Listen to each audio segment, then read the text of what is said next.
Let's go.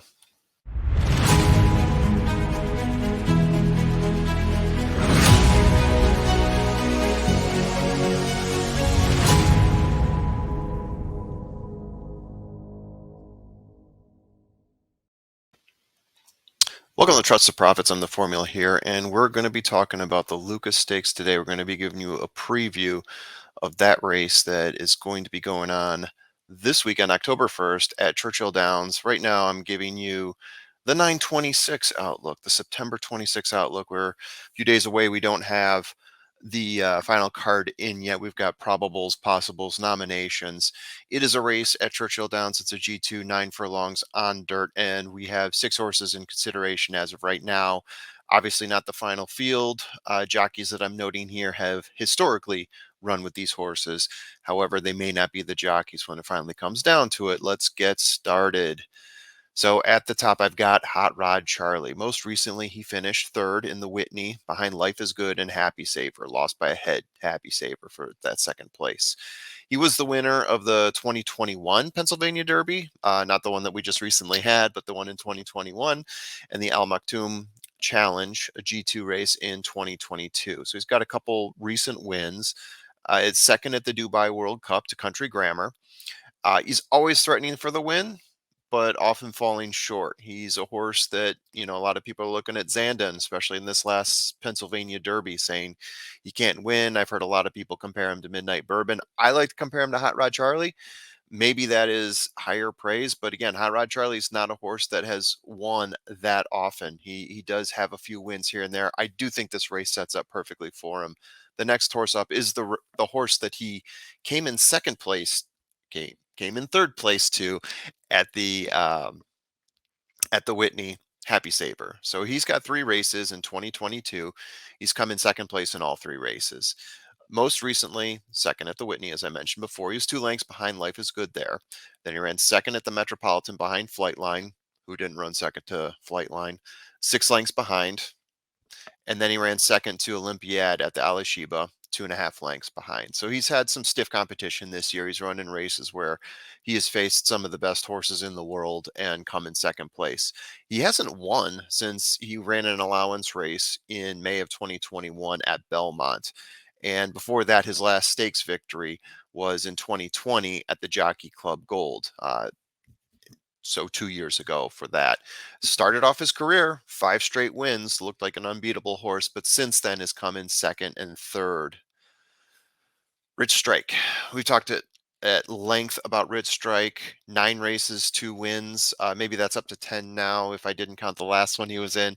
But 3 third place finishes. The rest of the time he's been out of the money, other than that and those 2 wins.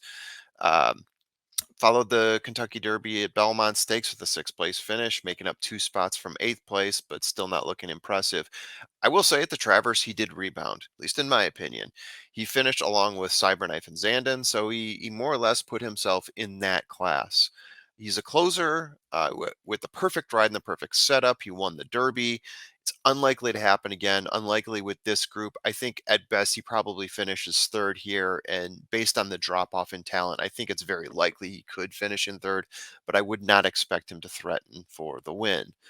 Another horse that I think is interesting, another horse I think could disrupt the top 3, at least coming in third place, is Dynamic One. He's coming off 2 wins, Suburban Stakes, a G2 race, and the Blame Stakes, before losing the Jockey Club Stakes, coming in 6th place to Olympiad. He actually had a nice 2022 being built up there. He's also second place, finishing 1 length behind Scalding at the Ben Ali Stakes in Keeneland, showing significant improvements as a 4-year-old, significant resume if you look past the failures that he had in some G1 races, such as the Kentucky Derby, and such as the 2021 Travers. This is a G2 race, but he's facing some G1 talent. Can he get it done here? I think for third place, he can get it done, depending on who else is entered in the race. But Dynamic One, an interesting one here, to say the least. Moving on, King Fury, another horse that was on a Derby trail recently, raced twice in 2022 so far, has yet to win.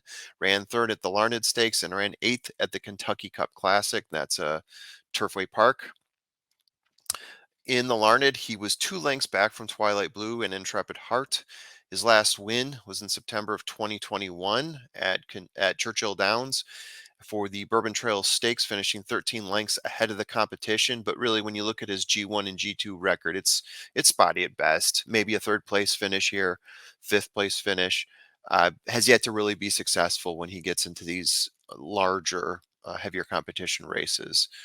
The final horse we have here, Last Samurai. 6 starts, 1 win, 1 second, 1 third.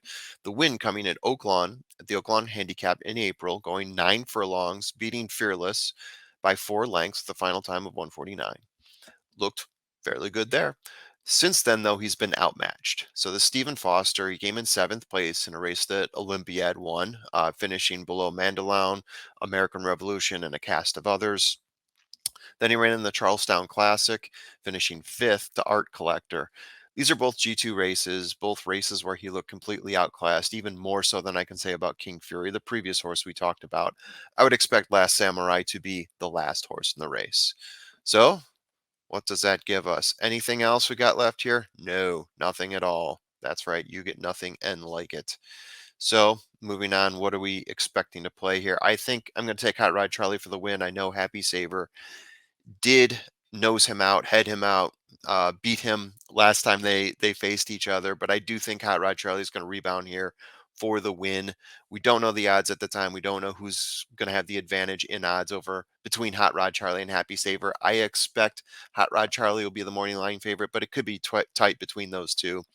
I really think they're the top two horses here. I did say let's key Hot Rod Charlie and then throw in Happy Saver, Rich Strike, and Dynamic One. You could even do a 1-2 on Hot Rod Charlie, Happy Saver here for an exacta. It might be a little bit chalky. Yep, there we go. Chalk Eater's coming in. But I think it's also a very likely finish. Probably stating the obvious here. In terms of third place finishes, Rich Strike, Dynamic One, I think they both have a chance to make some noise here. You probably get a better price on Dynamic One. I think the Rich Strike fans are going to come out and bet him. They won't bet him super high. They won't get him above Hot Rod Charlie and Happy Saver, but they could end up doing some damage. All right, so that's what I got. Yep. We had ourselves a good time here. Thank you again, as always, for watching. Trust the Profits. Thank you for watching me and everyone else we have. Hit the subscribe button when you get a chance, and I'll be seeing you guys on the flippity flip.